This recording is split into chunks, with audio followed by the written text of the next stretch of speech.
Votre invité à présent dans la grande interview en direct sur Boursorama et sur YouTube, c'est Vincent Ravat, directeur général de Mercialis. Bonjour. Bonjour David. Merci d'être avec nous sur Boursorama, foncière cotée sur le SBF 120, spécialisé dans la gestion, la transformation, la valorisation de quoi? Des centres commerciaux. Vous êtes propriétaire d'une trentaine de centres commerciaux qui ont en moyenne entre 60 et 130 magasins chacun. C'est ça? Exactement. On s'est fait une spécialité de centres commerciaux avec une offre très large, les enseignes plébiscitées par les Français et en même temps une offre aussi accessible à la fois en matière physique et en matière de prix. Voilà, chacun est valorisé en moyenne 80 millions d'euros. Tout à fait. Voilà. Et donc, dans les enseignes alimentaires, il n'y a pas seulement du casino, parce que pendant très longtemps, on avait ça, Mercialis, la foncière casino, ça c'est l'histoire ancienne, depuis plus de 3 ans. Maintenant, on peut trouver du Leclerc, du Carrefour, pour les produits alimentaires, de l'Intermarché, ou du hard discount. Ça fait partie du grand changement. Voilà, ça fait partie d'une des évolutions structurantes de Mercialis. Finalement, c'est bien pour vous, c'est mieux pour vous. Tout à fait. Sur l'année passée, on a accéléré cette transformation qui a commencé il y a environ 2 ans, qui nous a permis de basculer dans un nouvel univers, celui du multi-ancrage alimentaire, avec aujourd'hui cette diversité d'enseignes dont vous venez de parler et qui nous apporte une force et une sérénité pour l'avenir en matière de performance. Alors, en matière de fréquentation, est-ce que c'est satisfaisant en cette fin d'année, la fréquentation de votre trentaine de centres commerciaux? Parce que l'INSEE apparemment nous dit qu'il y a un frémissement en France au niveau de l'investissement, que ce n'est pas catastrophique sur la consommation. Vous le voyez ça aussi? Alors si on cherche des signes de bonne tenue de l'économie française, on peut venir les trouver chez Mercialis.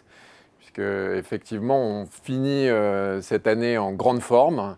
J'espère que les derniers jours vont être à la hauteur de ce qu'on a pu connaître. On a constaté une évolution positive de la fréquentation de nos sites commerciaux à plus 3,5% à fin novembre sur 12 mois.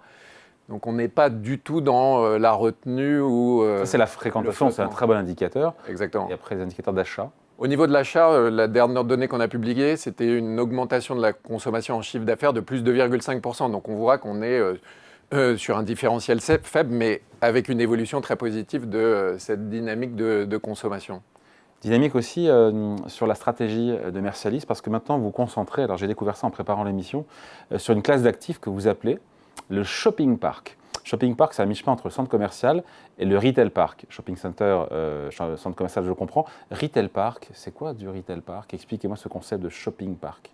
Oui, alors, je le disais en préambule, on a des actifs qu'on peut considérer comme étant hybrides entre 2 formes de commerce qu'on visualise bien. Le retail park, vous savez, ce sont tous ces espaces ouverts, accessibles en voiture, qu'on trouve aux entrées de ville et qui offrent un commerce accessible à la fois physiquement et en termes de prix. Le centre commercial, on imagine plutôt un immeuble fermé avec une superstructure et des parkings enterrés.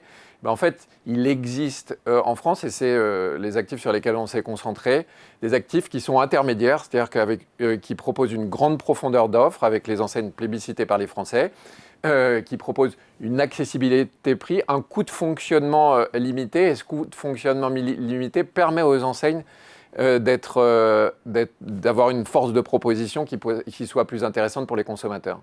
Tout en ayant les enseignes leaders dans chaque secteur. Ça, c'est une promesse que vous faites? Exactement. Que vous tenez? Exactement. Il y a un top of mind des enseignes chez les Français quand on les interroge sur leur choix de consommation ou leurs souhaits en matière de consommation. Et donc, nous, on s'attache à proposer sur chaque sous-segment de consommation aux Français les enseignes qu'ils plébiscitent. Donc ce sont les grands frais, les Leclerc dans l'alimentaire, les normales, Centracor sur le discount ou Action, les New Yorker, Zara, H&M sur le textile, Aromazone aussi qu'on vient de signer sur un de nos sites à Angers et qu'on va ouvrir sur d'autres centres. Ces enseignes, elles ont compris qu'il y a une question de pouvoir d'achat en France. Elles sont bien positionnées par rapport à la logique de contrainte, de pouvoir d'achat contraint. Tout à fait, parce qu'elles proposent à la fois des produits qui permettent aux Français de consommer tout en ayant des contraintes parallèlement sur leur budget de consommation. Et en même temps, on leur offre aussi un écrin à l'intérieur de ces centres commerciaux du fait de la structure que je viens de décrire, qui leur permet de s'exprimer sur ce positionnement prix. Bon, après, il y a une volonté toujours, et c'est sain, de bien diversifier vos locataires. Ça, c'est une priorité. Je disais que chaque locataire, ce n'est pas plus de 3% en termes de loyer. De manière à pouvoir offrir une performance économique qui ne soit pas dépendante des grands cycles et il ne faut pas dépendre en fait de la performance de certaines enseignes en particulier.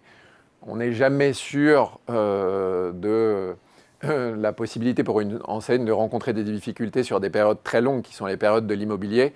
La meilleure protection de ça, c'est la diversification. Vincent Ravas, sur les loyers, alors il y a deux façons de voir les chiffres. Il y a une baisse de quasiment quelque chose sur 9 mois à 134,2 millions d'euros, mais c'est parce que vous avez cédé des centres commerciaux. À périmètre constant, on est sur une hausse de 2,5% des loyers, donc effectivement ça tourne. Exactement. On a eu un effet de base qui est lié aux arbitrages qu'on avait pu faire l'année dernière, puisque... Vous vendez quoi? Vous vendez ceux qui ne rentrent pas ceux qui ne sont pas des shopping parks? Oui, et on est toujours à la recherche du juste équilibre en matière de sélection d'actifs. C'est notre rôle pour nos actionnaires. En gros, on va choisir des centres commerciaux qui sont mûrs en matière de valeur, les vendre et racheter d'autres actifs qu'on transforme de manière à créer de la valeur, à redistribuer à nos actionnaires. C'est notre métier, cette sélectivité, c'est ça qui fait notre force. Et pour ça, vous êtes de nouveau en phase d'expansion. Il y a eu 3 acquisitions, j'ai vu, cette année en France, pour 188 millions d'euros. Peut-être vous pouvez nous en parler. Vous l'aurez bien noté, en fait, l'acquisition la plus significative pour nous l'année dernière, ça a été l'acquisition du deuxième plus grand centre commercial de Lyon. 2024. De Lyon. Non, 2020, oui, oui, cette année, oui. J'ai déjà tourné. Il est déjà en 2026. Je me projette déjà. Les vacances sont terminées. Non, cette année, on a acquis le deuxième centre commercial le plus grand de Lyon. C'est une acquisition significative pour nous. Et avec un actif sur lequel on sait pouvoir... Il se trouve au sud-ouest de Lyon. Toujours en périphérie, pardon, je n'ai pas demandé où vous étiez. Oui, alors on achète des sites en périphérie et en péricentre, puisque cette accessibilité dont j'ai parlé, pour les Français, elle est essentielle. Et on a une grande majorité des Français qui habitent dans les zones périphériques des grandes villes de France. Donc nous, on ne peut pas exiger des Français qui se déplacent vers nous, on suit les consommateurs. Donc 3 acquisitions, dont la grosse acquisition à Lyon. Exactement. Vous allez poursuivre sur ce rythme-là, 200 millions d'euros par an d'acquisition? En France d'ailleurs, et pourquoi pas aussi à l'étranger, sortir de France, il y a des pays qui sont très, très actifs, dynamiques en matière de consommation, on pense à l'Espagne notamment. Alors on a prévu une enveloppe d'investissement significative pour l'année prochaine. Quanto? Qui devrait tourner autour de 100 millions d'euros. Elle n'est pas encore complètement finalisée. Ça va dépendre aussi d'arbitrage sur la rotation du patrimoine qu'on pourrait faire entre-temps, toujours pour travailler cette diversification Mais en France, locative. 100 millions sur la France. Sur la France, vraisemblablement. On s'intéresse aussi à sortir de nos frontières. Et ça veut dire parce qu'ils sont valorisés 80 millions d'euros en moyenne. Ça veut dire une... Ça pourrait être 1, 2, parce qu'il y a aussi la possibilité d'aller acheter un site à 50 millions et de le porter à 80 millions de valeur. C'est mieux. Voilà, exactement, c'est notre rôle. Donc ça fait 2 acquisitions par an en France et sur l'étranger, enfin hors de France. Est-ce qu'il y a des projets là en cours? On regarde. Ça veut dire il y a des projets. Pas forcément, parce qu'on regarde depuis quelque temps, mais on est très attentif à ce qui se passe chez nos voisins. Il est important d'avoir une vision macroéconomique large. On a des investisseurs qui regardent ce qui se passe sur ces économies-là, donc on est obligé de le prendre en compte. On n'ira que si on est très sûr de nous, sur la base d'une plateforme qu'on acquérerait. Je ne sais pas, il y a des économies qui nous intéressent au sein de la zone euro. Non, il y a quelques autres économies qui sont porteuses en matière de consommation. La Belgique se porte plutôt bien en matière de consommation. La Hollande, les voisins de la France sont plutôt porteurs. En Italie, on voit aussi que les performances en matière de consommation, jusque-là, sont excellentes. Donc, il n'y a pas de décision à ce stade, on regarde. Est-ce que, Vincent Ravas, vous cherchez, on change de sujet, à attirer les investisseurs particuliers? Est-ce que c'est une stratégie ou est-ce que pas spécialement? Alors, on a un sujet historique pour les attirer et les retenir, c'est le fait qu'on n'est pas éligible au PEA et qu'il y a un biais. Comme toutes les foncières. Oui, comme la grande majorité des foncières cotées, effectivement.